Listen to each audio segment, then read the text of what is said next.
want you to be able to get clarity. I've never run into somebody who said, sign me up for a worse life. Just give me a worse life. The next day and the next day, I'll just get progressively worse because that's why I'm on the earth. Rather, everyone wants to improve their lives, to improve their families, to improve their futures and scenarios. And not everybody wants to put in the effort and the work for that, but everybody wants to experience the results of that. And one of the ways to do that is to get clarity and to play the game of life in a way that gets you clarity fast. And that's what this whole board here is the game of life, so that you can get clarity about what to do next at any time and get the results that you're looking for. And so many people in life, they're overwhelmed. You're the soccer mom, you're working, you come home, you got responsibilities at home, you got the club, the committee, the board that you're sitting on, and it's like we're so overcommitted and so busy, and that we're majoring in the minors, and we feel like we're not fulfilled. And what this game of life thing will do is get you clarity to major in the majors and not major in the minors. And so you won't feel so overwhelmed anymore, and you won't be afraid to move your family, your life, your business, your work, or to find your life's work, whatever it is for you, forward. And so many people, what stops them is fear. They're afraid of what will happen. They're afraid that they'll fail. They're afraid. And really the only thing that we have to be afraid of, and you know this, is fear itself.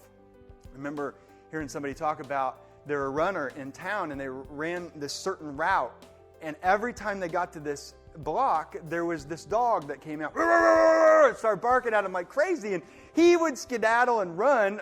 You know, you've probably done that if you're a runner, pick up your pace real fast to get away from the dog. And one day, he just got so tired of this, he didn't want to change the routes because he loved his route. And so he said, Aaron, I'm going to take a stone and I am going to do something to this dog. And I'm thinking, dude, don't hurt the dog.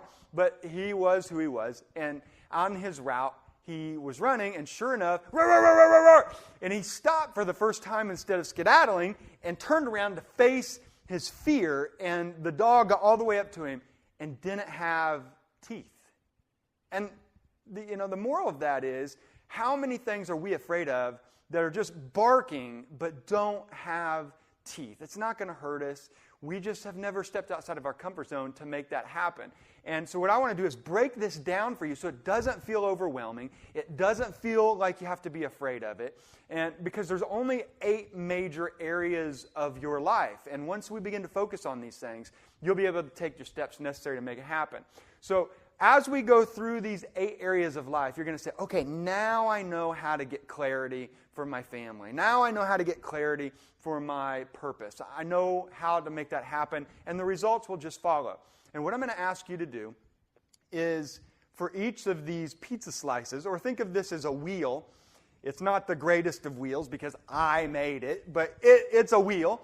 And 8 goes here, 1 goes here, 7 goes here. I'm going to ask you to fill in 1 through 10 from the past 12 months of your life. Where are you? An honest assessment. You got to be honest and candid and frank with yourself. 1 is, oh man, I am way off track here. I can't even see the track. 10 is, I'm crushing it, I'm killing it, and you're excited and feel fulfilled and you're living your life purpose. So that's what these are, to fill those 1 through 10 as I go along. And then I'm going to give you exact steps how to take it to that next level so you always have clarity and always get your results. So without further ado, the number 8, and I'll save number 1 for last because that's my favorite. Number 8 is family and friends. You know, how are you with your immediate family and your circle of friends? Everybody needs growth friends in their life. Those friends who challenge them and you challenge them and you get together and you're energized and there's this positive energy and enthusiasm, and you have with your family certain dates. So for me, I have daddy-daughter dates. It's got to get calendarized or it just slips. And my question for you is, where is your number? Is your number with family and friends the positive energy and enthusiasm? You can't wait to meet with them and you're actually meeting with them. Is it at a 1? Well, if it's at a 1, then you're going to fill in right here. If it's at a 3, then you'll keep filling in to about here. But let's say you're at a 5. Let's say you like your friends and your family, but you're not getting along with them on a consistent basis. And not only are you not getting along with them, but you're not feeling fulfilled and you're not contributing to their life and not helping them feel fulfilled and energizing one another. So just take an honest assessment, 1 through 10. And number 7 here is your health. If you don't have, think about it this way. We tend to focus on all these others, but as soon as your health goes away, it's like, that's the thing that we need the most. It's imperative, because without our health, we don't have anything, do we? So is it an optimal level? Is it at an 8 to 10 range? Which is what I'm going to be asking you to get to, is an 8 to 10 range. Are you doing your checkups with your doctor, your physician? Are you eating right? Are you getting 8 hours of sleep, 7 to 9 hours of sleep? Are you drinking water? Are you exercising appropriately? What is your health? Do you feel vivacious? Do you feel energy? When your kids play, if you have kids, are you able to play with them? Or is it more sitting down, wishing that you had the energy that kids could have? Just to be candid, you can have that energy too. It's about following certain protocol. And so I want you to think about your health, 1 through 10. Is it at a 1? Fill in here. But let's say your health is at 6. Let's say you're doing all right, but you are not where you want to be. So you're maybe just inconsistent. You hit the gym, you eat right, but then the next day you don't eat right? So you're at a 4, you're at a 6. That brings us to number 6, which is fun. Raise your hand if you could use a little bit more fun in your life these days. And I work with college students, and they're probably most of the time at an 8. But the rest of the world, they're so frazzled and frustrated with life that it's slipped a little bit, hasn't it? So I don't know where you're at, but when you think of fun, think of your hobbies. Do you have hobbies outside of your work? Do you have hobbies outside of your relationships? Things that you can't wait to get to. Maybe it's knitting. Maybe it's football, sports, fantasy football. Whatever it is for you, what's your hobby, and does it light you up? What we know from the data is the people who have a high number with their hobbies and the fun factor, they're the most engaged in life. These are the people who you want to be around. You want to be around fun people, right? So what's your number with fun? Let's say it's at a 3, right? If you're saying, I could really use a lot more fun in my life, it's at a 3. Then we go over to number 5, which is your life's work or your purpose. And you're like, Aaron, life's work? I just got to get my job done. And, it's crazy and time-consuming. And I got these 12-hour shifts.